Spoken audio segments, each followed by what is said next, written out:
Let's continue now on America's Forum. The anti-cop rhetoric seems to have taken much of the nation by storm.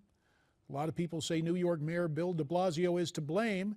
In an effort to calm the tensions, the mayor planning to meet today with police union leaders to try and repair the rift. But is it in fact too late? Here to discuss the divide between New York's mayor and New York's finest, former NYPD Detective Tom Ruskin, checking in from Newsmax New York. Tom, we thank you for your time. Welcome to America's Forum. Good morning, J.D. Tom, from your perspective, what does the mayor need to say during this meeting to try and heal this rift? Well, first, he's taking a page out of my playbook from a week ago where I said he has to start reaching out not only to the unions but to the membership. He has to start reaching out to the cops, going to police precincts and talking to them and basically saying, I'm sorry, I made a mistake. I didn't realize, I'm a new mayor. I'm trying to feel my way through this whole thing, and I'm sorry that you had to experience what you've had to experience and lose two of your brother police officers who were executed. Of course, former Mayor Giuliani said out and out that the current mayor should formally apologize. But I sense you're saying something a little different, behind closed doors, offering some form of apology, correct? Well, I think he should do both. I think that Mayor Giuliani is absolutely correct. I think that the mayor has made some missteps. I think it's the right thing to do as a mayor and as a leader to say, listen, I made mistakes, and take sort of some of the playbook from Ed Koch where he made mistakes, but he stood up in front of the media. He said, I made mistakes. Then behind closed doors, you go a little bit more into the guts of the problems between you and the police department. You've outlined this first step, but I'm interested, Tom, and you've obviously been speaking in the public square about actions.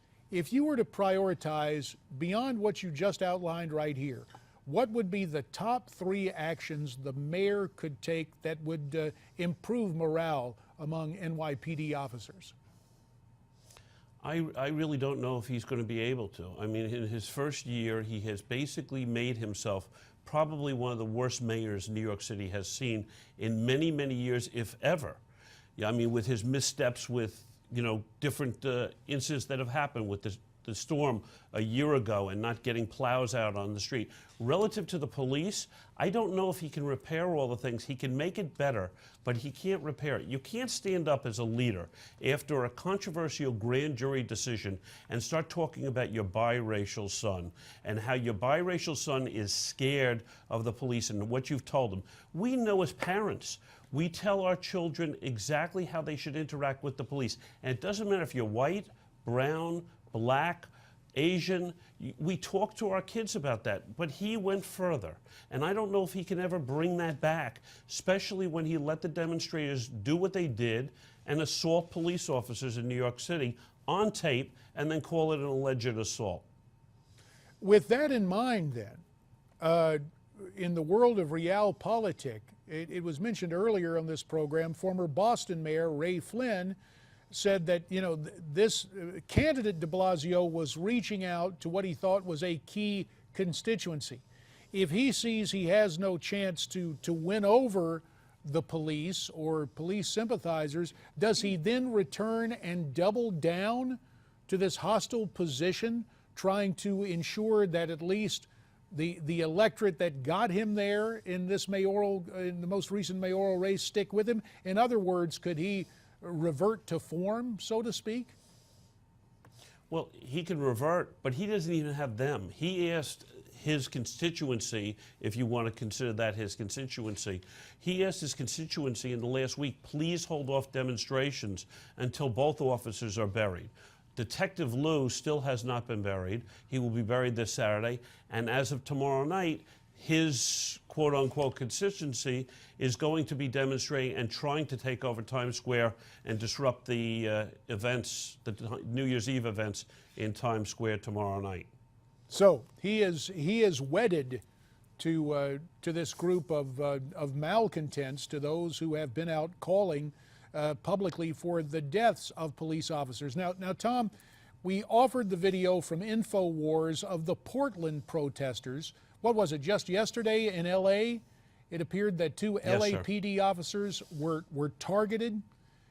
Does this become a Yep. problem that expands beyond Mayor de Blasio to entrap, if you will, the current president and the outgoing attorney general, given the rhetoric we've heard about race in recent months from the White House, the DOJ, as well as New York City Hall?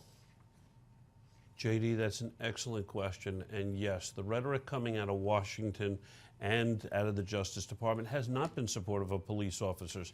None of these incidents that happened, Ferguson, Missouri, Michael Brown, New York with Eric Gardner, were racially based. These were based on police officers doing their job and trying to enforce the law. Even Ms. Gardner on public television has said, they weren't picking on my husband, Eric Gardner, because he was black. They basically targeted him because he was breaking the law.